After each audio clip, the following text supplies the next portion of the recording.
You are now tuned in to the Players Den podcast. It's your boy Wayne. Tone. And we back, baby. Yes, sir. We are back. And we better, you dig. Today we got a very special guest in the building. Legend. NFL legend, Atlanta Falcon legend, John Abraham, man. Welcome to the den. Brother. Yes, sir, man. Y'all make some noise, man. We got a legend in the building, man. Real legend, man. Nah, y'all was born here. Y'all was legends. We wish you was born here the way you did that D line. We wish you was born here, brother. No doubt. Definitely appreciate you. You came in 2006. It was like a 3-team trade. How did you get to Atlanta? Jets fucked up. What you talking about?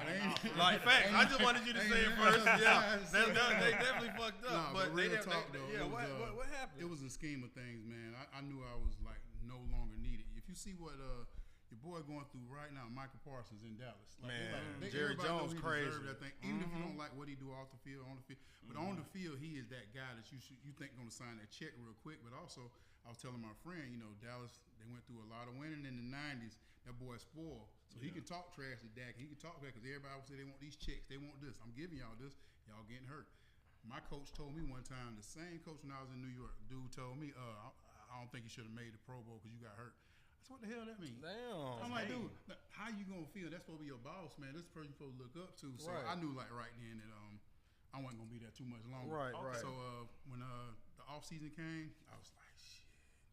And I happened to play Atlanta that year. My last year in New York, we played Atlanta. When I said these motherfuckers were so hyped, I walked in there. This was we had a dome. It was still the dome then, man. Yeah. And I came in there, like New York, they crowd hype, but it's a white crowd and a black crowd. Y'all was some just motherfuckers, just right. They had HBCU. Live band. I felt like I was back in high school though, because I'm from like a small town. But when it was just all us, and it was just like, man, I was like, okay, what team you want to go to? So they had me fly this place. I was in Seattle, and I was going to sign with Seattle. Away from where it was a little bit more money there. But we got a phone call. My agent was like, yeah, Atlanta interested. Okay. I was like, Atlanta. Shit. They said Grady, what's that dude name? Grady, whatever name, Grady Smith, whatever. It was a D tackle, a DN or something. They said, well, he's gonna retire, so they need somebody with Pat Kearney. I said, shit, make it happen. They like, well, it's like a mil less. I was like, dude, I live in South Carolina. I'm from South Carolina. Right. Do you understand that drive from Atlanta compared to the flight to Seattle? Right. I said, make it happen. Again, moving mama and them, trying to paying all that money when you right up the street. Man. I now, fortunately, looking back, I should have took my ass to Seattle. It was too close to home, man. It was too damn close to home. Was that too much fun? Yeah, man. Was going back too much? Yeah, so I pretty much told him, I was like, I want to go to Atlanta. I met Arthur Blank. I said this story so much. He looked like money, smelled like money. They made that song for him. So when I met him and the integrity he had as an owner to try to meet me, because I might have spoke to the owner in New York maybe once or twice the whole time I was there. Damn. So him coming and showing his presence and literally talking to you like a person and getting to know me, it was like it was like I have to do this. It's just a perfect fit for me. Okay. And the red and black look good on me, boss. Yeah, it did. Yes, sir. It did. 55, No baby. Yeah, So you spent 7 seasons here, leader in sacks 68.5, forced fumbles 24. I mean, brother, like, how did you do it? Like, what inspired you to really come to Atlanta and really turn us up? Because we ain't used to that. And when you left, we didn't have them double-digit sack guys. Vic Beasley did it 1 year, but we all know, like, I ain't trying to, like, shit on Vic Beasley, but a lot of people said it was a fluke. A fluke. It was fluke that's the sacks. verdict in Atlanta. That was the verdict of science, too. That was science, too. But he was the only guy to get those double sacks after you left. Like, how did you command that when you came to Atlanta? It's funny, though. Y'all ain't even seen the best of me, though. That's the crazy thing is, because I got hurt my first year here. You did. So I didn't even. I think you played 8 games. So when I played, man, like that's one thing I had to get over at the end of my career was all the ifs and the what ifs, and if I never got hurt. I got hurt when I was in New York. I missed a few games there. I got hurt when I was here. Especially the biggest hurt was probably not San Francisco, the Tampa Bay game in 2012. Yeah, man. For the playoffs, I ended up getting hurt in that. That was just a waste of time. So it was like y'all never saw the real John Abraham. Y'all got to see like bits and pieces of a good player. And so it took me a long time to realize that I'm a Hall of Fame type player because I looked at my numbers and I'm saying I missed 40-some games, and I'm talking to people over here. 'Cause I know y'all ain't in the dude. Like, you gotta understand. If you're looking at people and you see numbers, and you see Hall of Fame, and you right see there. my name right in It's between right there. It messes with your life. Right. At first, I was kind of like trying to oh no, I don't deserve it. I ain't got this, I ain't got that. But I was looking at what I have. I'm like, what I have is the exact same shit they got. I mean, with the fumbles too, man. Besides just having what I got now. Like what I got now is I'm out and about with people. I'm talking around. I'm doing media stuff now. When I played, that wasn't big for us. Right. Like I came in like I came in like 2000 my first year. So that was the 90s guys and the 80 guys. We didn't fuck with media. When I first got in there and I was in New York, they was like, man, don't fuck with them. Man, we called them federale. The federale in here. That sound all right. Now we come down there. So we didn't. Because they trying to find a story. Yeah, and then like you would have coaches they would pretty much narrate what was happening in the locker room. Okay. So now you can see like going back to Michael Parsons, you get to talk to Michael now. We can go on the podcast now. I'm like, look, I just don't like how it's handled, and I love that about football now. I love that about sports. They don't now. like it. The owners don't like it. Shit, I love it now because some of the times I got threw under the bus, I had to take it, and I'm looking like, man, John couldn't do John. I'm like, man, this motherfucker lying like hell. Right. But the time you say something as a player back in the day, he's insubordinate. He ain't a team player. I ain't a team player, but you trying to throw everything on me? Like shit, you supposed to be a team. As a head coach, as a GM, you supposed to take that off the player then. Right. If you talking about it's a team sport, when something go wrong, it's like, look, I'm the head coach. I'll talk to him, but don't mess with my guy. Right. It wasn't like that back in the Right, day, man. right, Like whatever they said rolled. Like you couldn't go to the paper and do all this stuff. I remember one time a reporter after I left New York was like, we got most of our information from the head coach. Like when you was fighting the He was fighting the strength coach.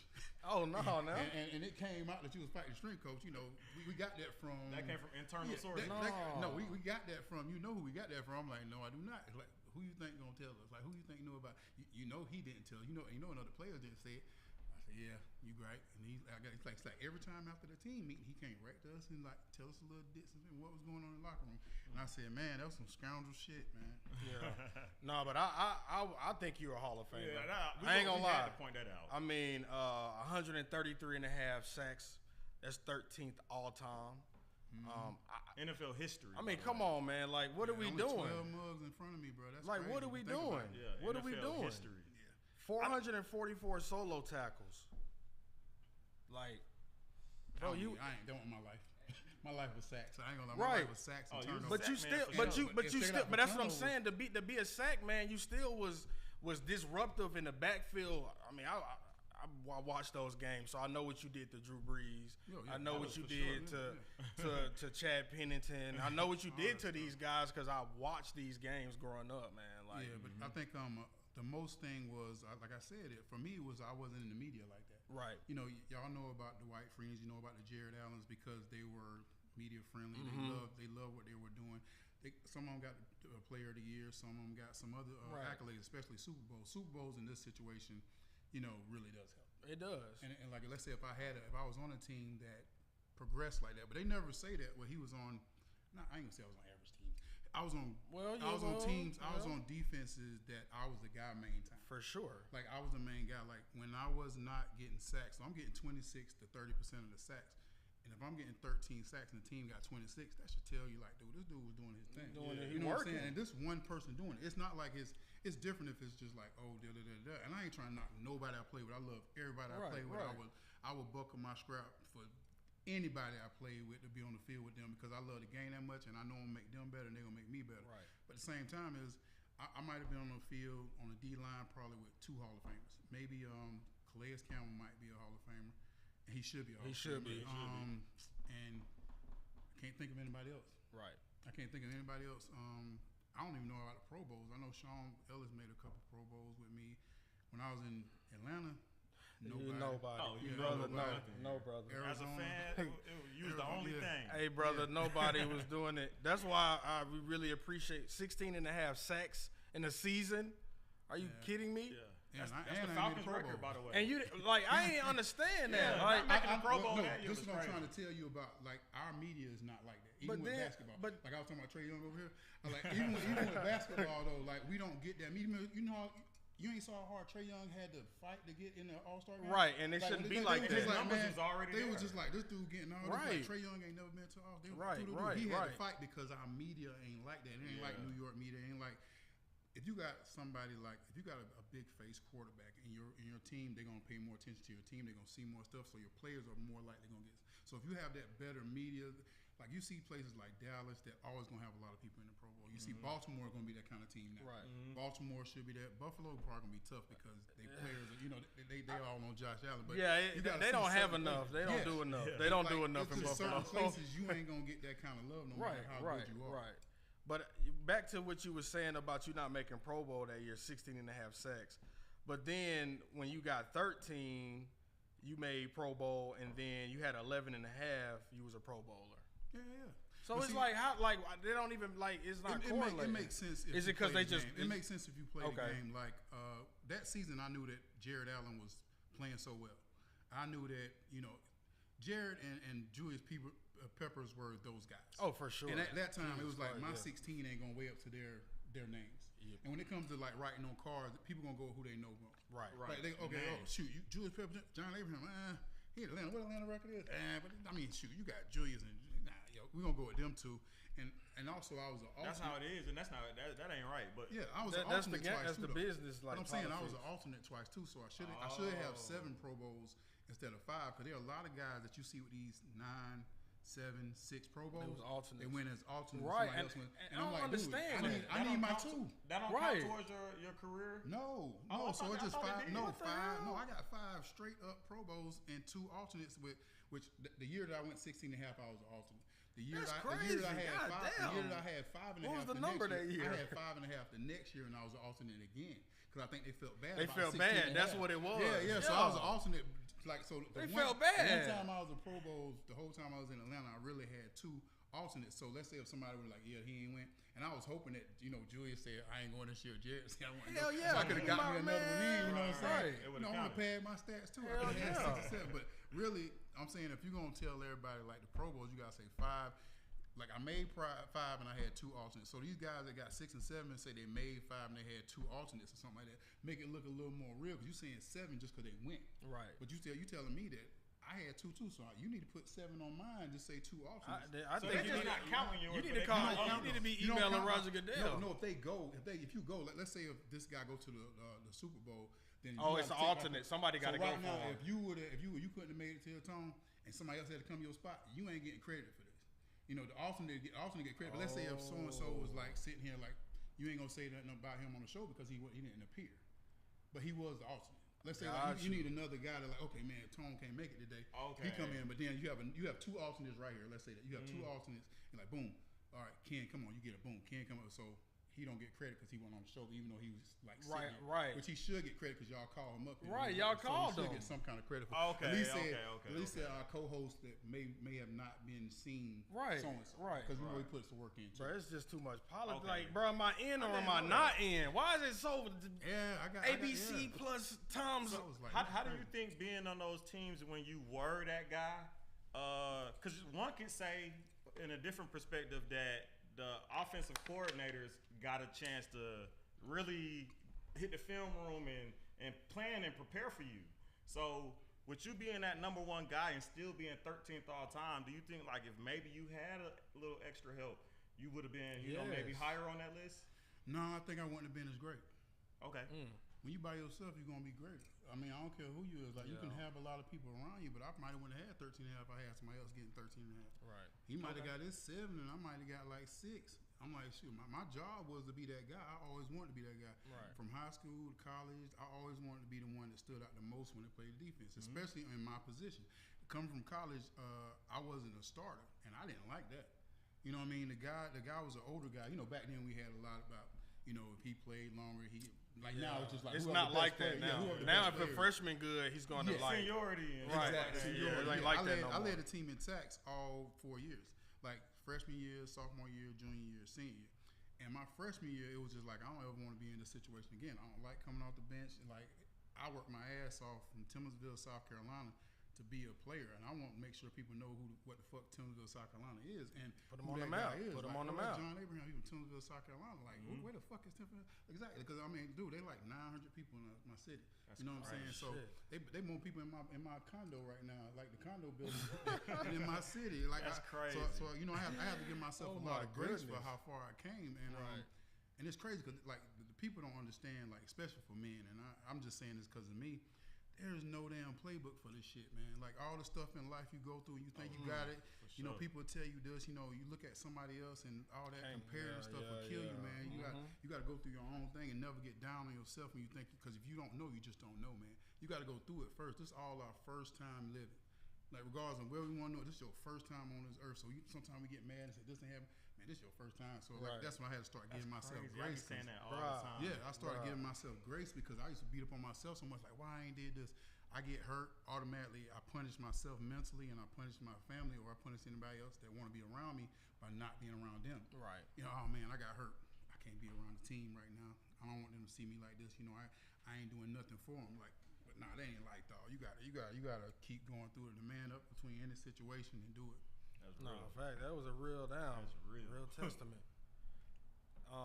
So, did you ever get in contact with Vic Beasley? No, man. You know, when I left, I was salty. Hey, fuck it, be for real. I left Atlanta salty as hell. Look, okay, check this out though. Check this out. So I played. I was in my 13th year. I played that game in Tampa when I shouldn't have played. Got hurt. Came back to Atlanta. No, this was the year before. The year before they cut me. Well, they ain't cut me. They just didn't sign me. So I said, look, I want to come back to y'all. I don't care what I could have went to Tennessee, got a big check. I was like, you know what? And I had adopted my nephew. My nephew lived with me and all kind of stuff. Okay. Shit, not me. I would have took that. I know, but I'm just Tennessee damn fan. You know, if I knew I was gonna be here for 1 year and gone, I would have took that check. Man. When I see these guys now, they worrying about the money now. I get it, man. Like, you can love the game. You can try to be as cordial. You can try to be like, I want to be loyal to these people. But man, when they don't want you, they don't want you. So that year went through, man. And after that season, I just got cut, man. Like I had a 3-year deal, and I just got cut. And I'm like, damn. I'm like, how the hell they just let me go like that? So, you know, I'm sensitive as hell. Like, I don't try to be sensitive, but hell, some people sensitive in certain situations. If it's your craft, you're going to be sensitive if somebody try to tell you that you're wrong or you're right. So I'm looking like, them cutting me made me feel like I was less of a person. And I'm like, dude, I ain't good enough for y'all. I'm like, I had 10 sacks and 6 calls fumbles, and I ain't good enough for y'all. I said, that's cool, though. And I said, I ain't even worrying about it. I said, but then I went downhill fast. You know, I started, like, just beating up on myself because I had a bad problem doing that. You know, I think when you, like, even talking to my mom, like, you know, even when you're younger, when you get used to getting punished for stuff that you might have should have got talked to about, right? In life, you start to punish yourself. Okay, you know, you do something. I ain't going out with my friends today because I was late to work or something like this. And instead of you like just building from that, you build down from it. I'm gonna go get drunk, man. I'm gonna go get high. I'm gonna go do this, man. I need this. Instead of saying like, shit, what I'm gonna do to make this better? Right. You know what I'm saying? So me, I was so used to getting punished for so much in my life that I felt like I needed to punish myself. So I was going out all the time. I was wasting money. I was doing all this stuff that I thought that the instant gratification stuff just kept building up. Then to a point that I wasn't even myself no more. You know, it got to a point that I didn't care about football no more. I didn't care about I didn't care about life, dog. It was just like, man, when this shit gonna be over with? Like I'm tired of going all this back and forth stuff. Like, God, are you gonna make me a great person or are you gonna make me a terrible person? Like, which one you want me to be though? Because I'm having fun doing this terrible shit, but I feel bad when I'm trying to be good. So you gotta let me know. Figure this out. We gotta figure this out. Which one of these is me? I'm like, I don't know what it is. You know what I mean? So, what's one of the toughest offensive tackle, offensive lineman you done like faced in your career that you like? Damn, I gotta suit up against him this week. Man, I went through a lot of people, man. Like Willie Rofe. It's just so many, but I've never given them credit. Like I always say, if I didn't beat this guy, if this guy beat me, I didn't do my work. Right. And it's nothing against the tackles, nothing against the people I play. I think I had some amazing people. You know, Walter Jones was probably one of the toughest guys I ever played against, but I never said that they were just the guys that stopped me. I always feel like it's me. You watch a lot of film? Yeah, hell yeah. When I first started, I didn't because it didn't really. Man, you know, just when y'all first got these mics, y'all probably like, shit, we just gonna have fun. Man, Man, what? No script, no nothing, just doing it. He was like, bro, we fucking up. We need to Yeah, get a script, man. what? Man, what? Yeah. I think we forgot to press record on a couple of episodes. I'm like, damn, we just did 2 hours. We did 2 hours of what we thought was content. It was hard, too good as shit. Like, Nothing. Like our Nothing. episode up today. Never happened. It never happened, y'all. Pissed off. Yeah, so Y'all ain't never heard it either. Because we ain't never redid it. in life. Went home. Yeah, so Went home. that's what football was for me, because I was just playing with my athletic ability. Then when I got to Atlanta is when I really started becoming pro. Only reason why I didn't study as much in New York, we stayed so far away from the facility.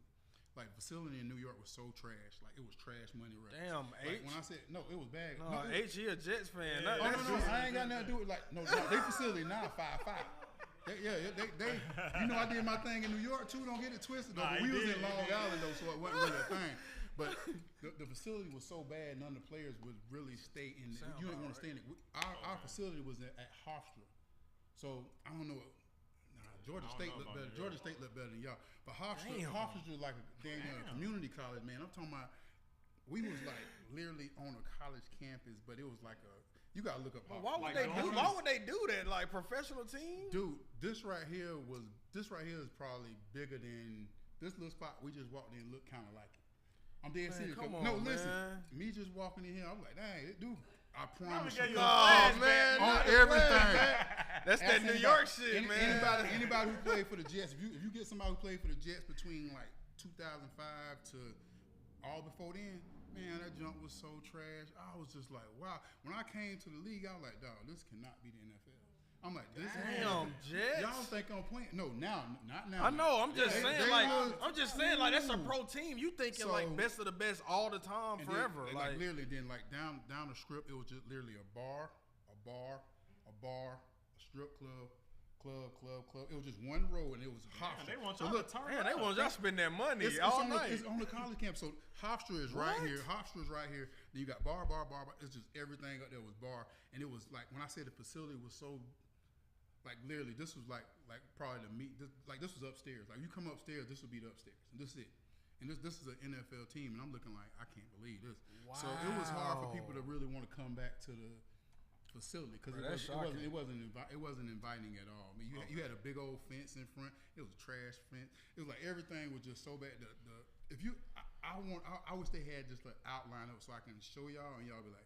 Yeah, you right. Like, I bet morale was low. Like, how y'all performing shit like that? So, like literally, like our weight room was probably like, let's say this is our weight room, and we would eat like in a corner right here. Oh, the weight room? The weight room was right here, and we would literally have lunch or dinner like in a corner right here. Like we used to go right into a corner like this. Wow. Like I would lift and then go eat, and then they'll come in there and say something. I'm looking like, man, I won't even get it. Like what? No, y'all think I'm playing, man. Why? It was simple getting up out of there. It was simple. Yeah, but I didn't care at the time because I was young and I didn't know no better. I just became a millionaire. Y'all could put me anywhere. We could put you in the field. You be like, I'm straight. I'm getting paid. We getting paid. And I started seeing other facilities. I was like, whoa. Like, damn. Boy, so when you got to Atlanta, was it kind of like a culture shock as far as like the facilities? And it was expected. Okay. It wasn't a culture shock. It was more like expected. Like, oh. This, you know, Okay, let's say everybody sound about right. Everybody done dated somebody and felt like, dog, this is what relationships is. Then you get in a real relationship, like, oh, that's what it was for me. Like, I was dating this girl on and off, but we weren't doing nothing. Then I meet my girl that really liked me. This is how you supposed to be treated. This is how we supposed to Arthur look. Blank always got them good stories. Exactly. Like he always like every time, take care. That's all we hear. He take care of people. He make sure everybody's straight. He make sure. Don't even know. Yeah, exactly. facts. Yeah, coming here was a godsend, man. Yeah, it really was. Like just peace of mind mainly was perfect. For me. Yeah. So you because you still here because it had to be a piece of mind because you still here. Well, I'm about ready to leave now. I ain't no YN no more. No, man. You just gotta get out of the city, man. Yeah, there you go. You just gotta get out of the city, brother. Man, I had somebody go on to Locust Grove. Go on to Locust Grove, man. Where I live at is pretty nice, man. I'm walking down the street, just getting my little steps in. I'm old now. I gotta get about 10K a day. I'm walking and getting my steps. Some little young dude came with that mother. I was like, do I know? No, man. Yeah, the dude behind me was like, man, yeah, that dude real hard, just talking shit and driving away. I was like, man, either way, I don't know what that dude. I ain't had nothing on me. I'm Yeah, just like walking. chill out. I'm chilling, man. I ain't gonna lie, bro. I'm like, The I'm city walking, like I'm looking that. like, bro, like what I do Yeah. with this cat, man? Yeah, I ain't even do nothing. Maybe because I have some pink shoes or something. He might have thought, I don't know, man. This is Atlanta. man. They kind of iffy around. Nah, man. Go ahead and get on about the city, man. Yeah, man. What's one of the loudest stadiums you played in? I can say the Dome, man. Like that's what got me here. But Seattle is ridiculous. Before the pump and the noise stuff went down. Well, yeah, Seattle. Seattle was by far like the one I played. But I would say the reason why I came here was because of the game I played, and I came in here and it was just like the atmosphere, bro. Like it was thick. Yeah. You know what I'm saying? You could walk into some place and you could just see everything, but there wasn't no smoke, nothing like that. But it was just thick, and it was like, dude, I like the crowd here, you know, crowd. Right. I'm on the field. I'm trying to hear his third down, and I'm like, y'all supposed to be quiet because y'all on the field. The offense, they still crunking. Damn, third down coming up, third down coming on defense. I'm looking like, and I'm the white and green. I'm sitting here like. No, you trying not to get crunk, man. Then like real talk, man. Then you just see Vic, and it's like, you ain't of a dude. He younger than me and everything. It's like, dang, that nigga, he all right though. Yeah. So you get a chance of playing that, and then they had the drums in there, man. So for me, it was just like the excitement, like that was when it was a Dome though, and even like certain times when I played in the Dome, it was just like, man, I don't never want to get off the field right now. Damn. Especially when we play the Saints. When we play the Saints, okay, bro. Because you know, like that's what I like to hear, man. Like when we played the Saints, it was all week. Even though we had like some times that it was bad when Drew Brees was just on point, we couldn't do nothing with it. I'm talking about this one. When we played them, it wasn't just like that game. It started 2-3 weeks before that. You see people from New Orleans, they walking in. I don't give a fuck. I'm like, man, all right, man, we can get in there right now. Right. I remember the first game after I played New Orleans. I ain't knew it was that serious. I'm probably like, I'm at some little pool hall back in the day after the game. Some New Orleans fans in there just jumping around, dancing and stuff. And I'm looking like, and I think one of my friends said, hey, man, chill out, man. You know, he just played the game. Man, they started going in on him. Like, I was like, I like them already, man. But it's a lot of respect because you don't never hear about no negative stuff like after the game. Right. Like, that's what I really like about our rivalry. Yeah, you hear the rivalry. You hear the rivalry, yeah, but you don't never hear about like, oh, this stove having something popped off here. It always just be real like, y'all know the hate just stopped here now. Right. You know what I'm saying? We gonna talk trash. We gonna do all this, and we gonna now if y'all lose, you know what it is now. You know we gonna play Who That by Jeezy if y'all lose. I'm trying to tell you can't get mad. It's automatic. You gonna hear Jeezy for a whole year. Who that? Who that? You gonna hear that for a whole year. It's just automatic. Ain't nothing wrong. And if we lose, we gonna hear all that. Yeah, they gonna have their umbrellas popping. That little BS. And that's the kind of stuff you gotta respect and love. I got a question in that regard because I feel like Atlanta and maybe even New Orleans, we got some of like the blackest culture in our fan bases. That's why. And that's why obviously we are rivals and we butt heads and it's fun and it's a thrill in that. Like, did you see those type of not experiences, but fan type people in different cities around the NFL? Well, nothing like this. I think I had a rivalry. Well, see, the Jets weren't like that. So you didn't have. We had rivalries, but you had like New England. We had like New England Patriots. Mm-hmm. For mentally, that was my rivalry. Okay. Now, I don't know if it was a city type rivalry. It was just because Tom Brady was kicking everybody's ass. So to me personally, that was a rivalry. But some people on my team, Buffalo was a rivalry. Okay. And then some people, Miami was a rivalry. Like, if you're from the South, like my homeboy from Florida, when they went to Miami, that was their rivalry. But it's crazy. In Atlanta, it was strictly in Atlanta. Yeah, but in Atlanta, it was strictly New Orleans. It was no other rivalry. Like we didn't like Carolina. Like I hated Carolina because I'm from Carolina, but it was never like the Saints. The Saints was just like, I don't care where you go. Different. They know the Saints and us. We ain't friends. We ain't never been. You know, anyway you put it. We just ain't friends, but any other places I played in Arizona, and I guess Seattle was their big. But it's like y'all Arizona, so we don't know if people know that you're a rival. I didn't even know they had a rival for real. No, I'm saying no, but that's what I'm trying to say. Like I think people will say, yeah, we your rivals, but they like, well, y'all ain't our rival. You know, like somebody say like, hey, bro, you my best friend. Right. You're not my friend. Yeah. Like, nah, that's my best friend. Right. It's kind of like that. Like, you know, somebody can say, oh, that's my biggest rival. Right. I had people tell me, oh, John Abraham was my biggest rival. I'm like, nah, you wasn't that guy I'm like, no, I didn't even know we was there. I didn't even know we was here. Right. We played good against each other, but I ain't knew I was like that to you, man. I ain't signing nothing for you. Nah, we good, cuz. No, I'm glad you feel like that, cause man, it's forever fuck the Saints. Oh, I mean, we never gonna be on the same page. Right. I got a lot of friends from New Orleans, but they know like they respect the page, they follow the page, but they know like if it's some Saints news like Matthew retired, I made a little joke. Tyrann Mathieu retired. I was like, he saw that sorry ass roster. It was like, I'm not gonna play. Somebody shot at me on the page. They told me, yeah, Abraham, he played good, but he still was sorry as hell. Oh wow. Nah, it was a joke, man. But Yeah. He gave No, but it is what it is. Yeah, man. Yeah. So, yo, you talking about Suggs ass? Yeah, Suggs. Yeah, Suggs. Yeah, he a big Saints fan, but he gonna be quiet for next. He gonna be quiet for next couple years. He know the real. Yeah, he know. I don't know what they doing over there, man. You retired. What was the hardest transition retiring? Like, cause I think 2014, like you was on Arizona, but like concussion, and then you was out of there. Like it was like a medically like. Yeah, I was done, man. Right. I probably was done in 13 or 14. I probably was done it before then, but physically I was fine. Right. Like, my arms can move, my legs can move, my head was messed up. You know, it is what it is. But when I signed that contract, the first contract I signed, I knew like this was a possibility. So it wasn't like I was going to rush away from it. And the game went so fast for me. It went from like I'm a rookie to now I'm in my 14th year. Right. And I'm like, sheesh. And I said, I'm just starting to enjoy the game. Still had a great year. I'm still starting to enjoy the game. So, but for me, I try to tell the story in an honest way and the most humble way as I can. I thought I was going to die right after football. I didn't think I was going to live to be this age. I'm 47 now. When I was doing football, I think I was 36, 37. I didn't think I was going to live this long. In my mind, I didn't prepare myself to be here now. Wow. And I'm just being real, like, and all the stuff that was happening to me with the concussion stuff and all the stuff I've done and try to get better now, it took me a while, man, because I had to. Like sometimes they say you have to get to the rock bottom, man, but I don't even know if I made it to the rock bottom. But I was close. I was scraping. I was trying to dig some more. But it got to a point that it was like, I remember just that one night I told myself, like, you fought your ass off to get to the NFL, but you can't fight your ass off for your own life. So I just started doing all kind of stuff, man. I put myself in rehab. Then I found out rehab wasn't my problem. It was more my mental health. Like mentally, I was just done, man. Mentally, I drained myself so much mentally. Think about if you're, I was 36, and 36 years of your life, you always put yourself down. And you think you're humbling yourself because I always was taught like being humble. You know, I dunked on somebody before in high school. My coach took me out of the game.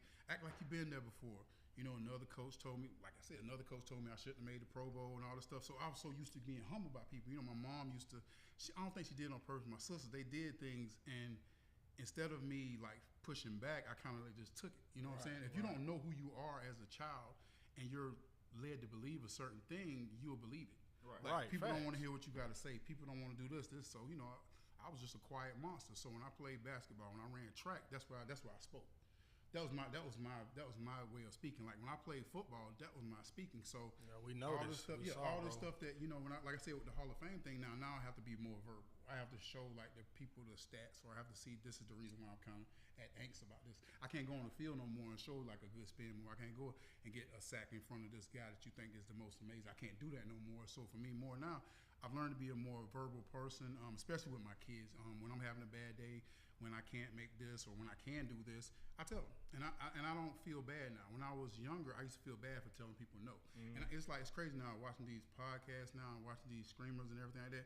It's so many athletes went through so much I went through, like just the pressure of being the only child to make it, and you're like the black sheep because people say they're happy for you, but they're not, and then they feel like why I didn't do it and he made it and I worked harder than him and he did this and he did this. And it's to a certain point I started believing stuff. I started believing I didn't work my ass off to get here. I started believing that I didn't do enough to be great. I started just believing that stuff, and I'm like, and if you heard me like before, like when I was younger, I used to always say, man, I'm all right, I'm good. I knew I was the best mug on that team at the time. I'm all right, I'm good. Right. You know what I mean? Like, and then that messed up my confidence trying to be a leader. It's hard to listen to somebody that's a leader and they tell you, well, he's all right or he's gonna be okay. He could be better. Like, that's my leader. Yeah. You know what I'm saying? That's not what people really go for, especially now. People got so much confidence. People got the delusional confidence. Man, now.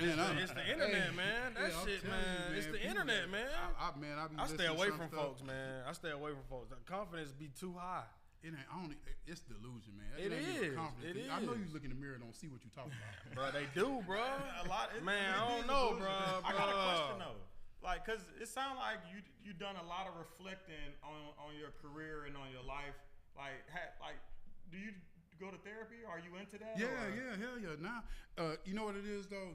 I think everybody have their own therapy. You know, some people go to the barbershop. Some people, you might could talk to Tone. You know, everybody has their own way of therapy. I just need a professional person because, like, listening to my friends sometimes is the same reason why I got into this situation. Because, you know, they can only tell you so much. But having somebody tell you that knows nothing about you but giving you a general, you know, rationalization of why you feel this way, telling them, like, what you can do to maybe fix it. Because your friends won't tell you, let's go get a drink, man. We good. You feeling bad? Right. Let's go to the right. Fact. Well, You're definitely right, bro. Temporary. What I got to do with me feeling bad about this situation? Man, you'll be good, man. Let's go get smashed. No, we good. I'm like, Right. You don't get what I'm saying. Right, I'm feeling bad. Like, I don't down. understand what's going on in my head. So, but having, I actually found out when I went to, not Arizona, I'm sorry. I went to, what that place? I went to Colorado, and I went to a place called All Points North. It was strictly for mental health. And I was like, wow. And y'all got to understand, I was not mentally healthy then. I didn't have a mental illness. So I hate when people say things that, like, I have this one person that always tries to, oh, you're mentally like this. I said, no, I was just depressed as hell, and I couldn't get out of it. I wasn't like ill. It wasn't like I had to take pills or what I had to do nothing, none of that stuff. Right. It was just literally that I couldn't find my mind. Like, my mind would not go right. Like, my mind would always go left. Like, I don't care what going on. I can have a great day, boom. Great day, boom. Yeah. So I'm looking like, no, it wasn't like that. So I just started working, taking place like cognitive behavioral therapy, which is great for anybody. Dialectical behavioral therapy. Can you explain them? Huh? What's the first one you said? Cognitive is telling you pretty much, telling you that you lying to yourself. Okay. Like, it's pretty much telling you lying. And dialectical is giving you the information to show you the change, the negative from the positive. Got you. So if you like sitting here saying, oh, I ain't this, oh no, just say, I haven't got there yet. Right. Or saying that person is better, oh, that person is this. No, you don't put yourself down to try to make somebody else look better. Or if that person is better, that's what they're good at, but I am good at this. Right. You know, always giving yourself a pat on the back. And I ain't saying it's got to be an ego-driven thing, but like everything I talked to y'all about so far was facts. The 133.5 sacks, the 13 all-time. Right. You know, I was a good player on the team.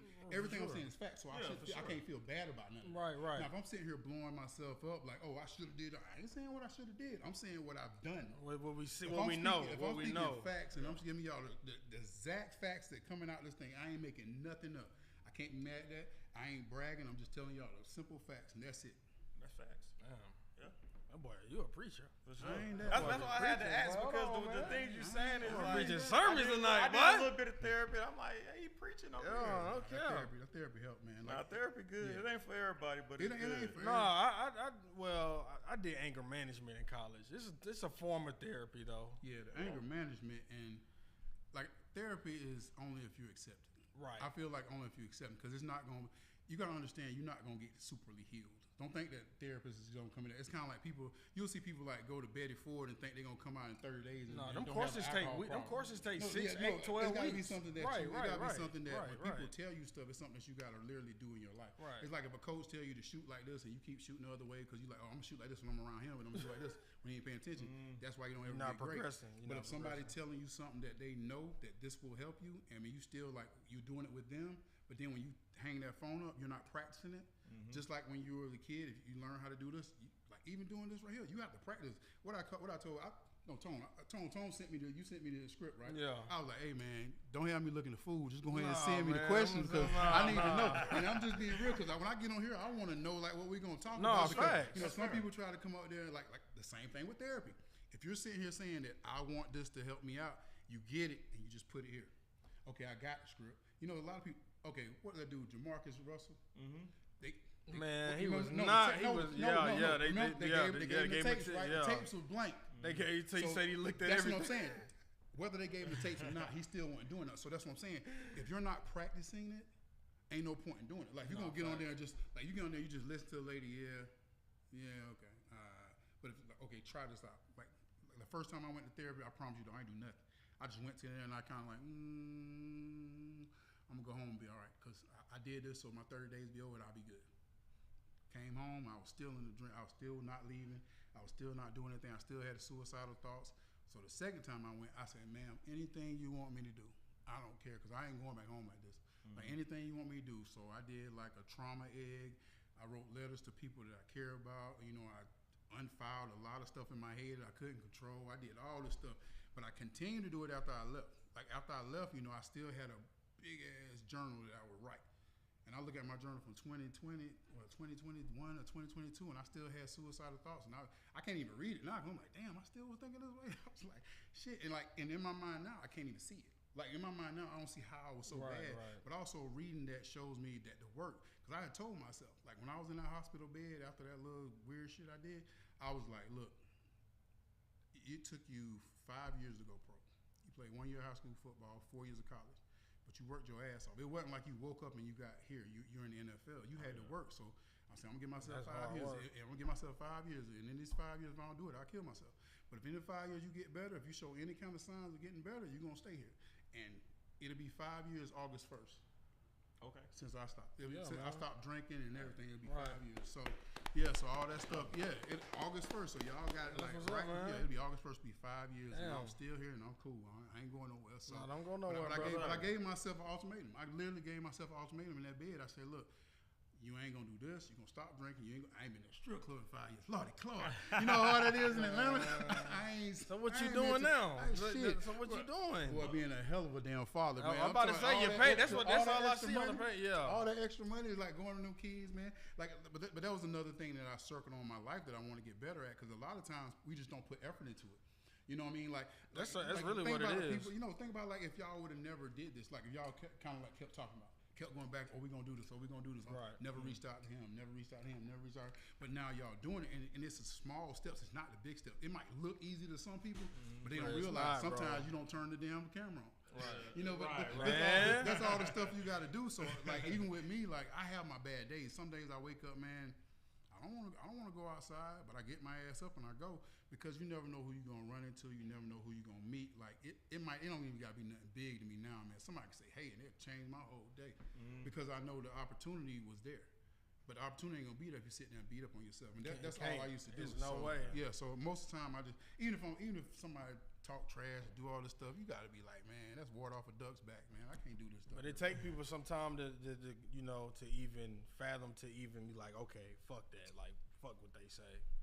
It get to people. I mean, man, it's your craft, like you said, it's your craft. Yeah, like. But I would say, even if you ain't saying fuck what they say, just take it like a grain of salt. They'll say, okay, this is what this person said. And then look how many times is that really that big in your life. I don't know how old y'all are right now. I'm 47. Somebody say all kind of shit about me. I can sit here and like, I'm 47 years old. Like, this one sentence, this one statement is going to change 47 years of all this goodness. Right. I'm like, and like, think about it. Like, you see a lot of people, you know, people dying in life, you know, they might go through a drug situation or they might have some kind of trauma and that be their whole persona. Mm-hmm. I don't want my persona to be my trauma. Okay. And most people walk around with their persona as their trauma. Like everybody talking about, oh, well, you know, Kanye ain't been the same since his mom died. I mean, like, that's what y'all think, but we don't know what he go through. You know what I'm saying? Oh, well, this person, ever since that happened, they've been like this. We don't know what they're going through. That might have been a catalyst for it, but I don't want no more catalysts. Like every time something bad comes, I'm like, what can I do to make it better? Like what can I do to make? I don't like to sit in my negativity anymore. You know, no matter how. Sure. That's why I came here. Like, like you hit me up like shit, yeah, man. Because like, what else I'm do? I can sit at home, or I can reach out to some young guys that are doing something, and hopefully, you know, put my face out a little bit. Whether it's one or two people, I don't give. It's like, man, it's still fun. You get to meet new connects. It's a lot of stuff in life that people just push away because, like, your blessings be right there. But most people don't want to work at a price. They don't want to do it. Oh, I ain't want to do all that for it, but you want to do this. I want to be a singer, but I don't want to go through that. Don't worry about that. Don't talk to me. Just like us, bro. We started with like 7 people, and it was just too much to. It was just too much to meet once a week. On the same time, same day, same place. Well, I was like, yeah, I'm gonna do it. Ain't gotta spend no just money. Just start trickling. It was like, cool. Well, okay, all right. And then we still here. Yeah. Right. 6 years in, man. Damn, y'all been doing it. Then. Been doing it, man. Consistency. I love it, man. But I love it. This is what we do. This is part of my life now. It really is. What it is. It really is. I'm glad you're understanding that, and that's a lot of stuff that you got to put in with life. That's kind of like when I said when I got to Atlanta. That's when I kind of got an identity. I think New York was good for me, but I had so much mental stress. Like mentally, I didn't want to be in the locker room because I felt like the head coach didn't like me. I didn't think the owner liked me. I didn't think, like it's kind of like right now. I don't know who owns this building, but they start pressing you about some weird stuff. You be like, man, we can stay here, but I want to. You know what I mean? I think we still, somebody pressing you for no reason, especially when you're doing good. Everything. And that's what you'll be understanding. Like I'm doing my job. Like, damn, can you go talk to someone who not getting us? There it is. Who not doing this thing? Let me ask you a football question real quick, just to kind of lighten up. I think I used to play, man. I might have a little something for you. What was your go-to? Did we ask this yet? Your go-to move? No, we did not. What was your go-to move? Like your move that like this is what I'm strongest at. This is what I know I can beat most. Because it was a lot of speed too. It was a lot of speed coming with it too. What's your go-to move? And when I was younger, it was just trying to outrun everybody. But when I got older, I didn't have a go-to move. All my moves, my go-to moves. It's according to who I was playing, man. It's kind of like whoever y'all talk to, you talk different to. Right. You know, if you're talking to like the mayor, you might be saying, I'm gonna ask him a different question. So I'm playing against this guy. Shit, that speed ain't gonna work. Kind of nimble. I'm gonna bull his ass. You know what I'm saying? Oh, this guy right here, his feet tear. I'm gonna shake the shit out of his ass and go inside. So my go-to moves changed from whoever I played against. You know what I'm saying? So I never had like a 13th all time. Yeah, I never had like my spin move came like later on in my career because in New York they didn't want me to do any inside moves, so I had to only rush outside. So that was probably the hardest part of my life. I only had one move I can only do outside. So when I got to Atlanta and I got Ray Hamilton, he played D-line, so he understood. He was a smaller guy when he played, so he understood, like, I'm big to y'all, but in football, I'm kind of like, I would have been a tweener back in the days. So he was like, do what you got to do, man. Like, just be right. Yeah. He's like, so he was like, be right. And when I got with him and I got to be able to, like, really show my scales, like, man, when I said that's why Atlanta just took so much stress off me. I'm like, dude, I can do what? Or I can go inside if I want to. Yeah, we needed you to do everything. So, exactly. Okay. Do what you do. While hearing what you just said, what was your favorite move to do? It didn't matter. As long as I got to the quarterback. I'm trying to tell you, bro. What is your favorite way to make money? Okay, I got you. When you put it let me get the quickest way to get there. Yeah. What's the quickest way I can get this money? What's the quick? Hey, I promise you, man. Like, whether it was speed, whether it was a bull, like, hey, as long as I got there, them highlights gonna show regardless. You know what I'm saying? No matter how I got there, they gonna still be like, play that back. Okay, we got that sack. Let's get it in, y'all. Yes, hey, that's all I cared about. I didn't give a damn. I don't care if that move fell down. I just touched him. That's a sack. For sure. I'm trying to tell you, I ain't care how I got it, man. So I saw you talking about the Julio Jones number thing and them giving it to Jalen Walker. Yeah, I didn't see people took it. That's why I'm asking. I'm just saying that I played with Julio. Right. So it's kind of like somebody else might be saying, "Oh, Mike Vick, somebody should never wear 7." When I saw somebody wearing 7, I was kind of like, "What?" Well, yeah, me too. Yeah, I ain't gonna lie. I was like, y'all, the culture. That's kind of like we got like that's because it's a personal feeling. I ain't said that no one should ever wear it. I'm like, it's just hard. I said it's hard to see somebody else wearing 11, right? Because I ain't gonna lie. Julio put the like, okay, I ain't seen nobody wear 2 yet. They ain't wearing 2. I'm just saying. I'm just throwing it out there. I ain't seeing nobody wearing 2. I ain't seeing nobody ain't gonna wear 2. That's what my argument with the Vic and Matt Ryan thing. Ain't nobody wearing 2. Yeah, I ain't seen nobody. That's why I said Matt Ryan mean the moon. I'm not. Jig is already. Okay, I want to get in that because that bothered me riding up here. I want to cuss all y'all out. No, man. But I would say this. I would say this, and tell me I ain't lying. All right. People came to see Mike Vick. People didn't come to see Matt Ryan. I'm with Vick. Listen what I'm saying. People came to see Matt Ryan's team play. They never came to see Matt. People just came. I don't care who else. Listen, you could. If Julio wasn't playing, people weren't coming. If Burner wasn't playing, sometimes they weren't coming. If Ryder wasn't playing, somebody wasn't coming. But anybody could play. You could put a whole nother team and Mike Vick. shit, we want to see Mike Vick. Hey, I'm just saying. But look, I love Matt Ryan, but I'm talking about when you talking about. I'm just saying because of the win, like the win, no, like you winning. About That's what I'm talking about. As a that's what we're talking about. We was talking about that, but I was talking about the football aspect of the football aspect. Like, you gonna take Matt Ryan? Man, when I was a Vic fan growing up, people joned me for wearing a Vic jersey. Like people talk shit. No question. When it comes to impact on the city and culture, that's I'm just talking about growing up in Paulding County wearing a Michael Vick jersey. People like, what the fuck? Like, y'all sorry, ew. Like, till now, you wear Mike Vick jersey, it's like nostalgia. Like, damn. You were like, just in the wrong spot. That's but one you spot. I feel it, but I'm just saying, that's what I grew up. That's what I grew up. That's what I'm saying. You know I'm a Matt Ryan fan. Right. I came here to play with Mike Vick, and I got lucky to get Matt Ryan. Right. Because, like, when I came, I was like, oh, I got Vick, man. We're going to win a Super Bowl because we got Mike Vick and we got John Abraham. So we got a defensive guy. Man, we about to ball out. And then that year went down fast. I'm talking about motherfucker. I'm talking about I'm like, finger flick to the dog. I said, it brother. was like we were cursed for like 2 years, man. Because then we got Tika Diki, puss ass. Bobby Trino.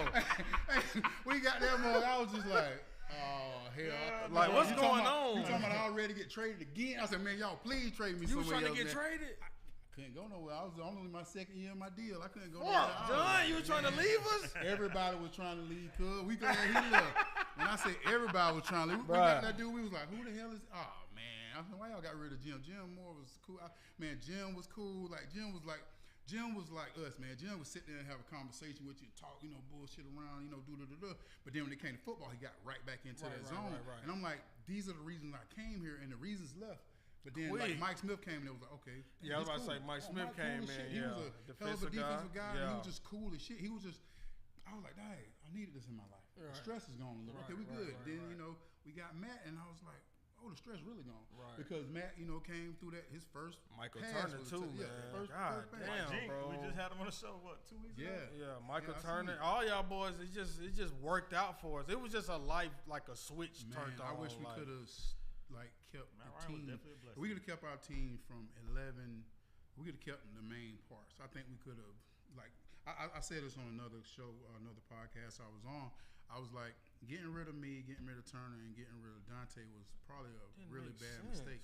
Because in 2016, even though I probably wouldn't have been playing no more, but I think if I don't play in that game in Tampa, like the defense, we gonna sack the quarterback. We gonna get to the quarterback. We had no pass rush for them 2 games, and it just like that would have been different because we would have went to the Super Bowl and we would have beat Baltimore. In my mind, that's what I feel. And 2016 would have won again because you would have had the confidence because you had the confidence from winning one. Being the second one is the confidence is still gonna be there. Man, it's just a different, like the rationale don't make sense, but for me it does because I'm old. But it's just like I see it, bro. Like that 13-3 year was 13-3 was magical, man. Yeah, it was fun. My God, we was just sliding through people, man. It was just too fun that year. We was losing, and we was like, huh. It was just like it was just a bad game. Oh my God, it was fun, man. No, it was definitely fun. What a time, man. What a time. I got my boy Chase Elliott. He got a question for you. He said, have he or will he reach out to some of the current defensive ends on the roster to give him advice? Because I think you need to be there, bro. Like I haven't yet. I just finished college and everything, and I've been doing a lot of personal. Spending time with my kids. Yeah. And everybody said, John, will you coach? I said, I don't think I can. I was going to ask you that, too. I put so much energy into being a better father that I can't see giving all that time away. I have a daughter, 24, that's in college. I have a daughter that's 16. She got 2 more years, and that's probably when I'm going to leave out of Atlanta. And I have another daughter that I just left today that's 9. And I have a newborn that's 1. Boy, the one is like, that's I'm going to talk about that. Yeah, you doing your thing. But, I like being around them and trying to leave that imprint because I didn't have an imprint from my father. The imprint I had was just from the few times I got to see him. My dad came to see me, and I asked my father to come see me. I think I seen the Deion store, and I saw him and his dad was able to, make it up and all that stuff. When I got drafted, I tried to bring him to Columbia, South Carolina to hang out with me. I ended up kicking him out after the thing, and after I took him back home, the first thing he asked me was for money, and he gave me $25 like my whole life, and I was like 22 at the time. He gave me $25, and he had the audacity to ask me money. So I was like, man, I ain't fucking with that nigga. Go ahead, do your thing, man.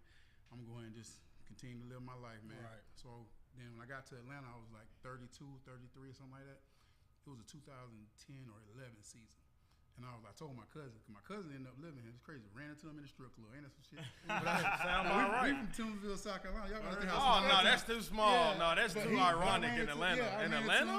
That's crazy. I ran into him in Atlanta. I said, look, y'all man, on the same thing. I said, look, man, you talked to Man lately? My dad's nickname was Man. I said, you talked to Man lately? He was like, yeah, you know, I talk to Uncle Man all the time. I said, all right, cool. Tell him to come to the game, man. And at the time, I ain't seen him, ain't talked to him in a while. That nigga ain't had no legs. I was like, shit. No, because you know diabetes, he ain't had no legs and shit. But you know, for me, it's like he was a hard ass drinker. Like he drank, smoke, all that shit. Like last time I seen him, he was drunk as hell. So it was just for me, it was just like no. So you know, I'm still here like trying to be cool and everything. Yeah. You know, I'm like, okay, I'm gonna try though. So we get to the house.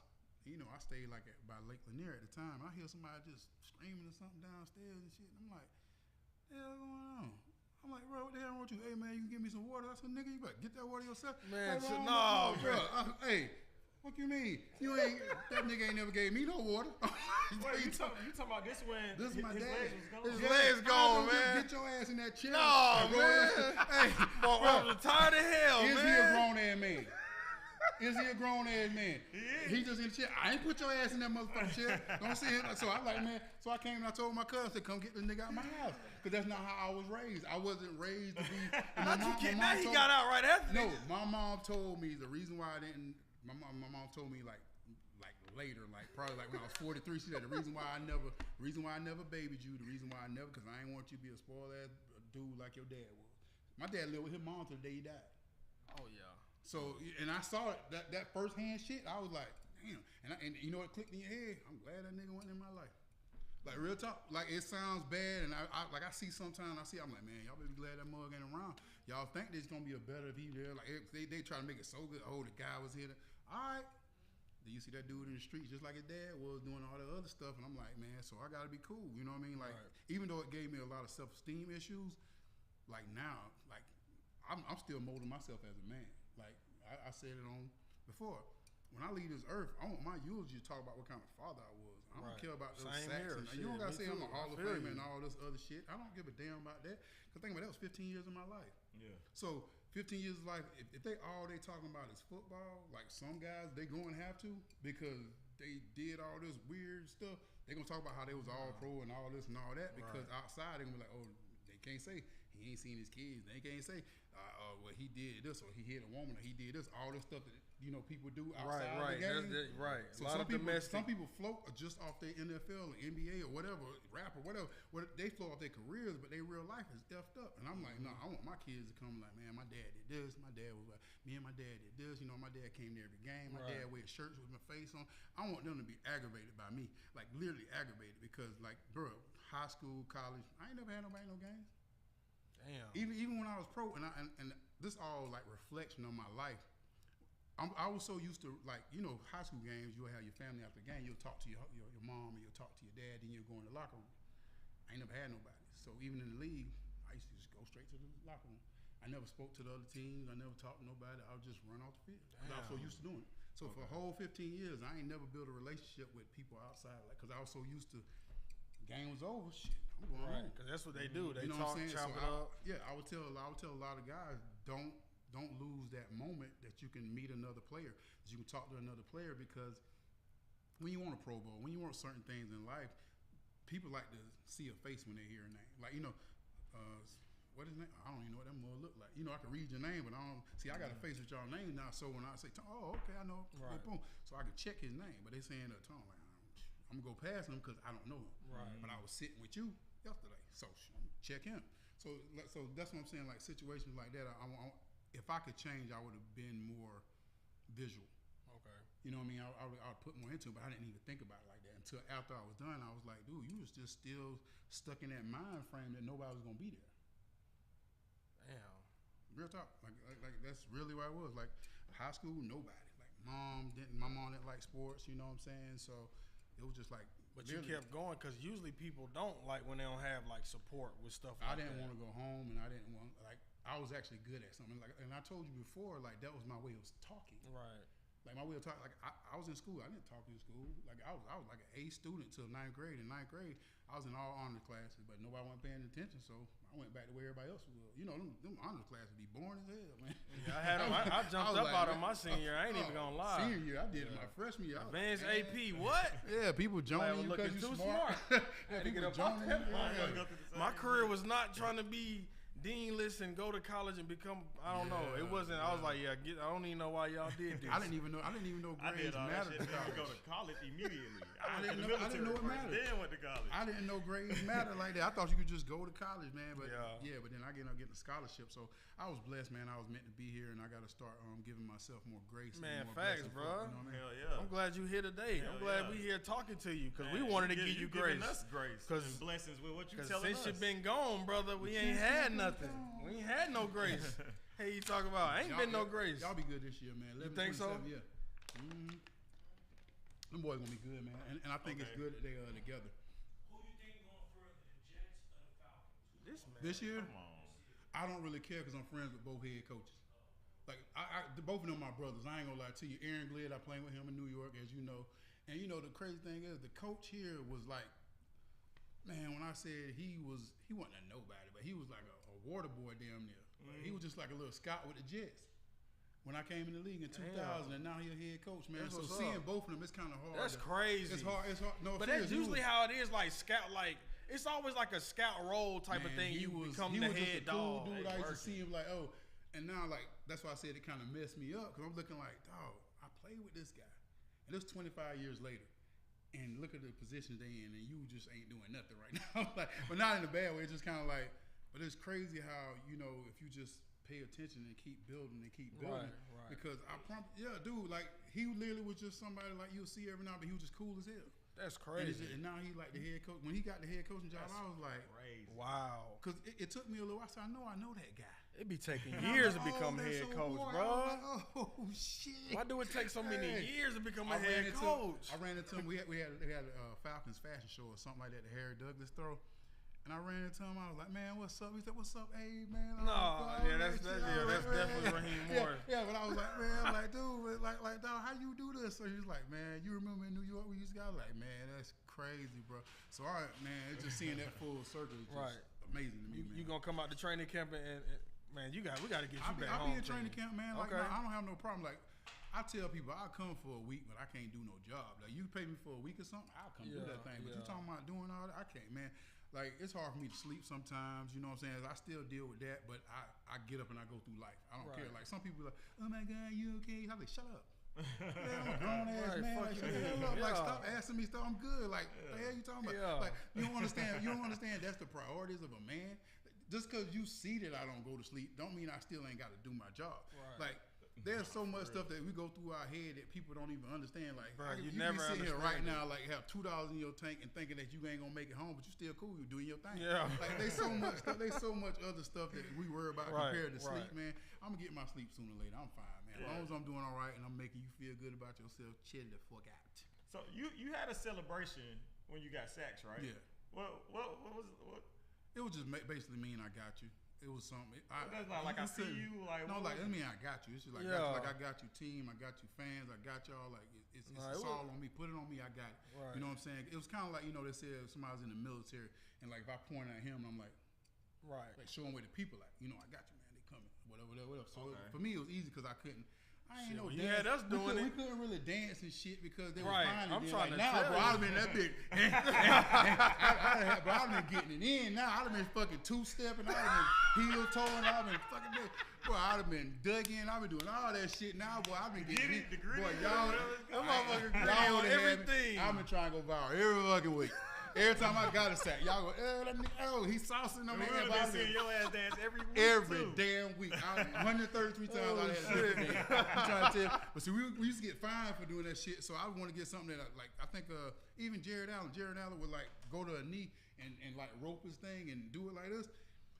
They started fining for that, so you can't put your knee on the ground when you're celebrating. This was all this weird shit. Yeah, NFL so strict. Bro, they were not now though, not now. Like, bro, I mean, they still more strict than other sports, but they way more lenient now. I guess for me it was so bad. Like, I got fined maybe like $45,000 just for socks.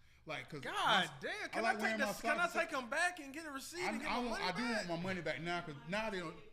So even shoes though, like with the shoes back in the day, we couldn't wear different color shoes like they can now. They were fine and shit. I got fined for shoes, but I still want my shoes.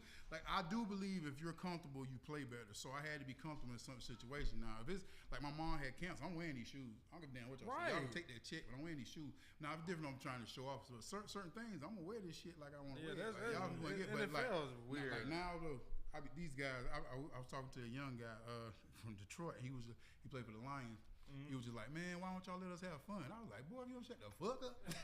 I was like, dude. He said, why we can't do the little gun thing or do the like the little bomb? I'm like, bro, like that's just you really talking about that. Like y'all can dance, y'all can do all this other stuff. You worry about a gun thing and a bomb. Like, man, you got the wrong perspective in life. But they came in the game being able to do that stuff, so their perspective a little different. Right. Like they don't understand the. If they was back when we played, well, when I played, it'll be told. They'll be like, man, we get to do this because the older guys, we look back and we look how they just able to like just dance and have a good time, coordinate shit. They can sit motherfuckers tearing ACLs. Motherfuckers tearing ACLs trying to dance. Go look at the early 2000s and see how many times people got penalty just for like celebration. It really ain't no celebration. Like he'll spike the ball. Right, spiking the ball was that was ridiculous. Like 3rd and 20 and I pick up a first down, bro. I'm throwing the ball to the sky. Like y'all should have let me do that. Like, this don't happen often. Like, bro, this is come on now. Tripping, dog. That's crazy. Yeah. I ain't gonna lie. It's different now. Like, but I can say like even seeing the money they're getting now. The money is crazy. Oh my God. And the funny thing is now I'm starting to see that you was a part of that. You know that, right? Like you did 15 years, and some of the stuff that you did helped for other people to pave the way. Yeah. So instead of being like jealous of that, you gotta understand that you were a part of that situation. Like whether you see guys like you see these guys getting like 18 sacks and 19 sacks and 22 sacks, and these sacks numbers are going up with these certain guys, and it's because you had to go through being held. You had to go through being like chop block because they don't even go for your knees. You can't chop block. They don't go for your knees no more. Like they used to chop the shit out of me. Like you rarely even see a chip block really like with the backs anymore because the shit's so dangerous. There's rules on that too. With chip blocks, man. I got chipped here, man. I damn near broke a rib, man. I think Ward Dunn almost killed my ass. No, Ward, bro. How tall am I? Think about you this high and somebody hit you right here. Oh my God. You don't think that'll hurt? Now you think the big guy hurt you, but the big guy gonna hit you like up here. But you got a little midget. We can't say that word. You got a small I'm trying to tell you. I said midget last week. Somebody was on my head. I apologize. Like, I apologize. You got a middle-sized person hit you like right here. Oh man. Yeah, Warwick almost killed my ass. Him and Fred Taylor. Fred was strong too. Yeah, Fred. No, it ain't had to be strong. They knew where to hit you. They just knew where to hit you. They knew where to hit you. They knew where that soft spot was. But that's crazy. Like you know that I'm potentially gonna get hurt though. But you don't like. That's a dangerous game of NFL. It is. Like, but back in the day, we tried to hurt each other. That boy said we tried. We did. No, we was going out. I'm hurt that mother today. No, damn. Because everybody friends now. You was the same way when you was kids. When even you were playing against him when you was a kid, you would try to tackle him. You would go straight for it. Your clothes line. You ain't wanted to injure nobody. You wanted to hurt them. Right. There's a difference. Like people think when I say I want to hurt somebody, no, I say I ain't want to injure nobody.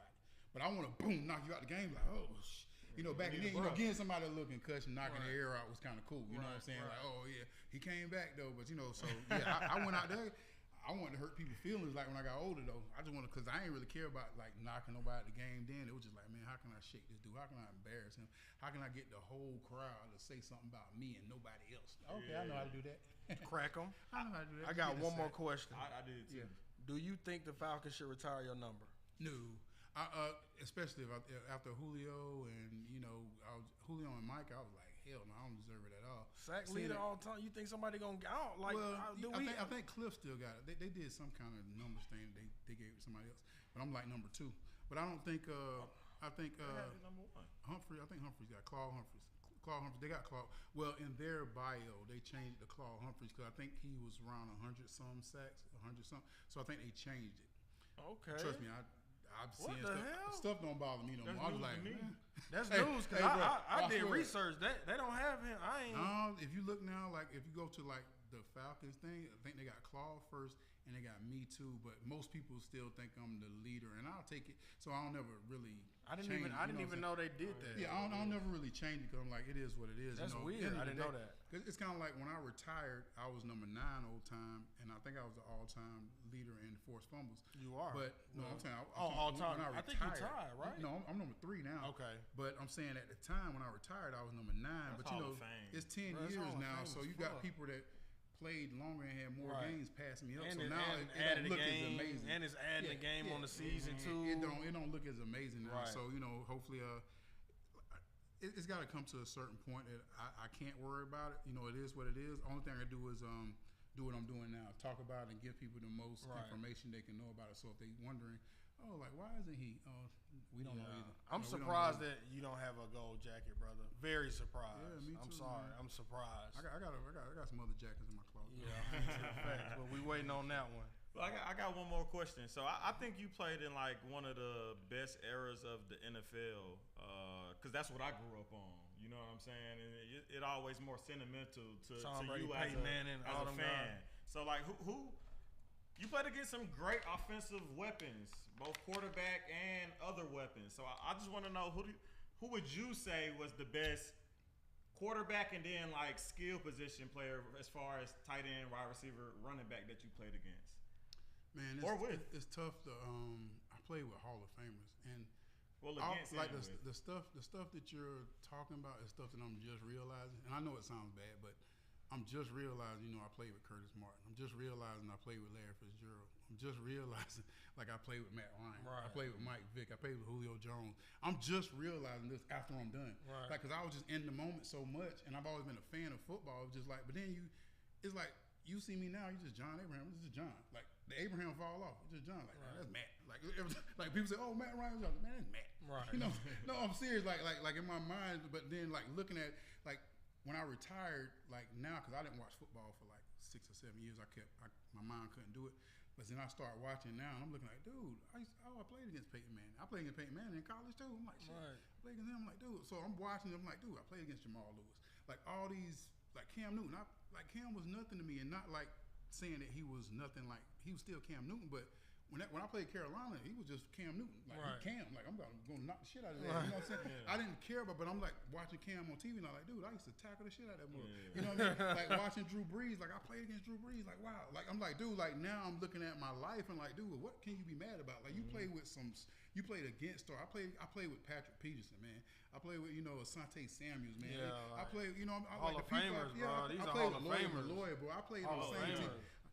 Me and Lloyd used to hang out. Oh, that's like my bro, Lavernius Coles. You know, like I said, Vinny Testaverde. You see Vinny Testaverde from Quincy Carter. I played with Quincy. I'm looking like, dude, like in them 15 years, man. I played with Darnell Dock. I played with, you know, Calais Campbell, like I said earlier, man. Like. And you see, I ain't really said that many defensive ends, but you said Calais. You only said Calais. That boy said Calais. I got to play with Sean. I got to play with my like one of my best friends, Sean Ellis. But it's like thinking about like my career and the people I got to say, man, it all was a blessing, man. I can't say who was the best or who was the worst because I might have got him when he was like at the end of career. Right. I might have got him when he was like just coming up. Just you know what I mean? So I couldn't get the best of the best. Personally, I would say, oh, Vic was the guy. But then I'm like, no, but I played with Matt. Oh, but I played with Chad. When Chad Pennington was off the chain for a little, but then if Chad would have stayed healthy, Chad might have been Matt Wright. Hold on. So it's like when I see it, and then I see him as friends, because I seen Chad the other day, it's like the separation from football and friendship is a tough thing sometimes, because you can see like, oh my God, but you're like, oh, it's just Chad. You know what I mean? Like it's so hard, man. So I was blessed, man. I was blessed to play with so many great players, and like I said, I'm just real. Like one of my best friends was Richard Seymour. I never got to play with him, but like just to hang out. Like when we were younger, man, like having somebody to look at to push you. Like he was younger than me, but I was like, man, he was on New England just winning rings. I hated him so bad. Hey, he was just winning rings. Like tough too. Like his third year in the league, he had like 3 rings and 3 kids. I was like, God, you're supposed to line it up. He was supposed to line the kid up. Hey, he was like 3 rings, 3 kids. I was like, 3 celebrations. That boy going every time. So it was like that's a tough question, but I'm blessed to be coached by Bruce Arians, Mike Smith. A plethora of defensive coordinators. Donnie Anderson, Ted Cottrell, like just so many names that I can speak of because you know I played 15 years and you know people don't see that perspective sometimes. You kind of just try to take out certain parts of a career, and I can't take out one day because one day always led to another day, and it led to this sack or it led to this game. You know, me going here led to this. So instead of me trying to say that you know devalue anything else in the process, I gotta say everybody who I played with or got to you know shake hands with or do certain things was a value, and it ended up being you know something that I can just I don't know. It's just hard to talk about sometimes because like even y'all having me here. My extension is more than John Abraham. Like you said, I've been with Matt Ryan. I've been around with Mike Vick. So, and I don't even understand my presence sometimes. But that's the presence I bring. Like now I can understand the presence I bring because the people I've been around. You know, I can call some of these people and be like, hey, what's going on? Like, you can hang out. You know, so that's the kind of thing that I'm just starting to accept about myself. Right. So I would say I've been around. Everybody's a star to somebody. Like if you think about it, though, for sure, you can see like because there's some players that like Jonathan Babineau, like he's like my brother, man. You know, like some people I play, like I said, I would never trade it. Like even if they we can give you nah, you know. No, a couple guys that they not a couple guys. I'm trying to tell you, fact. Like we ain't gonna say no names though. Nah, I say Croy Bierman. That dude weird as hell to me. Oh no, not Croy, no.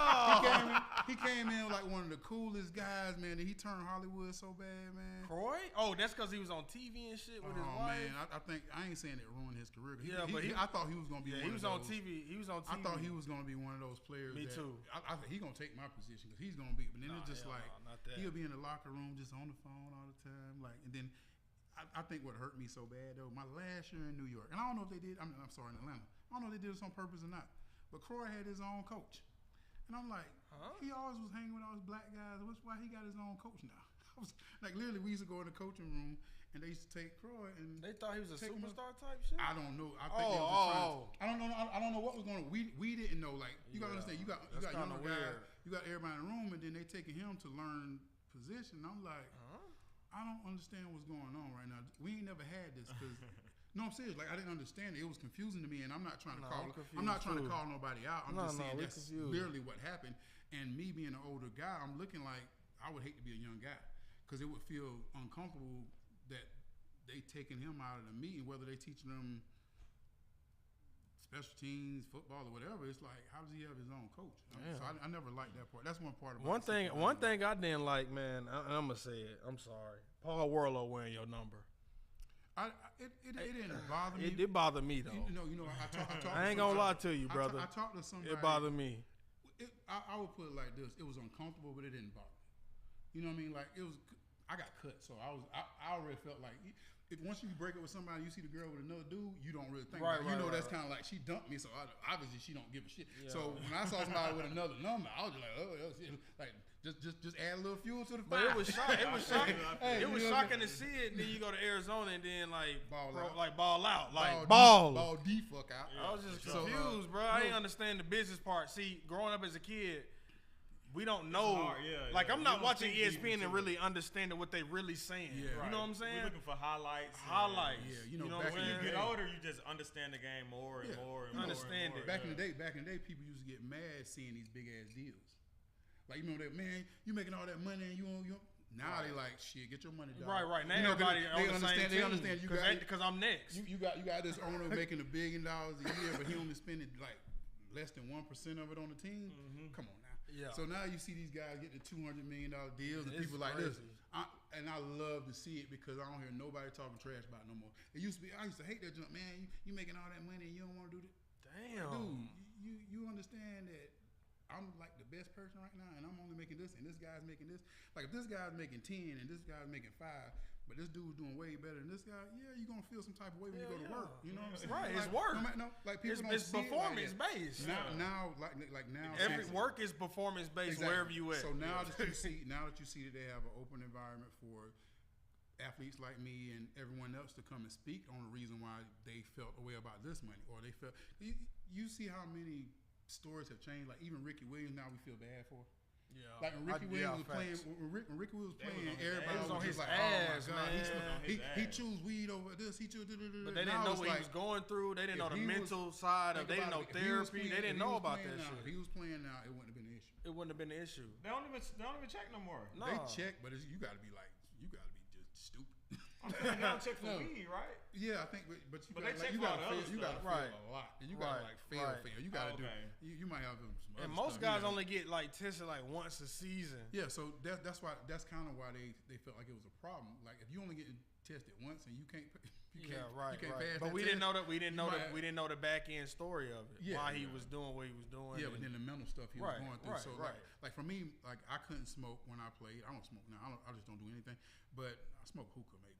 But I like the beat. He on that YN. No, I like that boy on that YN. Like y'all. since I've been sober, I like to go through all my feelings, like my transitional feelings, whether I feel good about being here, whether I feel bad. I like to feel it now. Right. Like when I was drunk, I thought I was just invincible. Like I used That's to drink, and I thought I was. Till they woke up with the eye swollen. Yeah, but then like well, not your I used to drink and then like come home and still have the same problem. Right, so it was pointless.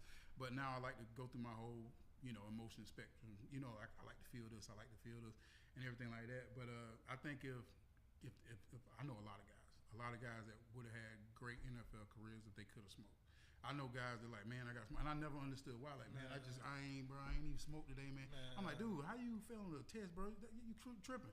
But now, being older and understanding that Calvin it Johnson ain't bad, like, because they made it seem so bad. Right. Like, it was so bad to My do. whole But then, like, perspective changed too. When Calvin Johnson came out and said, "Oh, I filed one up," yes, he took 4 games. I was like, "What?" Before the game with 220 and 4 touchdowns? And no fucking way, Calvin. The first thing the haters gonna say, "What if you weren't high though?" Shit, me. If he was high, probably would have been worse for y'all ass. He did it weird. No. Man, your instincts is not there geek like that. The funny thing is though, if that's what balanced him out, you know what I'm saying? That might be what helped his career out. We might have wouldn't seen that Calvin. He might have been. Man, he said the pain. He said he was so hurt. He said it was the pain of. He said, "Look at my fingers. His fingers is anxiousness. That shit could have mellowed all that out for him, so he can actually go perform. Like it might actually be like a benefit to his performance. I can understand the physical pain, but just don't make it the mental pain. My thing was I started self-healing with the mental pain when I started drinking. You know what I'm saying? Right. That was my problem. Like, you know what I'm saying? It was just like, okay, because I remember when I first got injured and I found I could drink and I had to take pills because I don't like taking pills and stuff like that. So when I started drinking, I got kind of numb. So I was like, oh shit, I'm gonna start drinking. Oh yeah. So I stopped doing the pills and whenever I got hurt, I used to drink the pain away. But like now I'm like, I can't now. Yeah. Like I said, I'll be 5 years August 1st. So yes, sir, man. I'm cool now. That's what's up, brother. Yes, sir. Wayne, you got anything else, bro? Nah, you got any shout outs or anything you want to, let people know that you got going on? Projects too, or whatever the case may be. Call the Rooks too, man. I ain't really got nothing going on, man. Just check me out on Instagram, j.abraham55. Anything that I'm going or anything I'm doing, I'm post now. But I don't post that much. When I post, it's just, because I'm bored and shit. I post like a high school taping me dunking or something like that. Just to show y'all. Show the boy got hops and everything. So, yeah, last just time check you dunked the ball? Shit, like last week. I got it on my phone. Oh, you hooping? Okay, I might have to check it out after the game. You in the adult league? You ain't hooping nowhere? Hell no, I don't get paid for that shit. What you talking about? I just did that thing to see if I still could dunk. I was like, let me see if I still can dunk. I said, Was shit. you one-handed, two-handed? Two. Even when I was in high school. Yeah. That boy dunking. Okay, that boy dunking, ain't he? That boy said 2 hands. Ain't doing nothing else though. I ain't running down the court. I ain't guarding nobody. I ain't doing no 40 and over shit. I'm good, shawty. I ain't get paid for it. I ain't getting on that damn short. Y'all kiss my whole asshole. I ain't got no part of that. No, but we definitely appreciate you pulling up, brother. Especially before training camp, man. It's big. I appreciate y'all, man. Y'all keep good week, grinding, man. for Keep sure. this thing going, man. Yeah. Make sure y'all always enjoying what y'all doing, man, Yes, and keep bringing the people around, man. Yes, sir. For sure. Hey, well, y'all heard it here first. Y'all been tuned into the Players Den podcast. It's your boy Wayne. Tone. My name's John, folks. Yes, sir. And we out, baby. Yes, sir.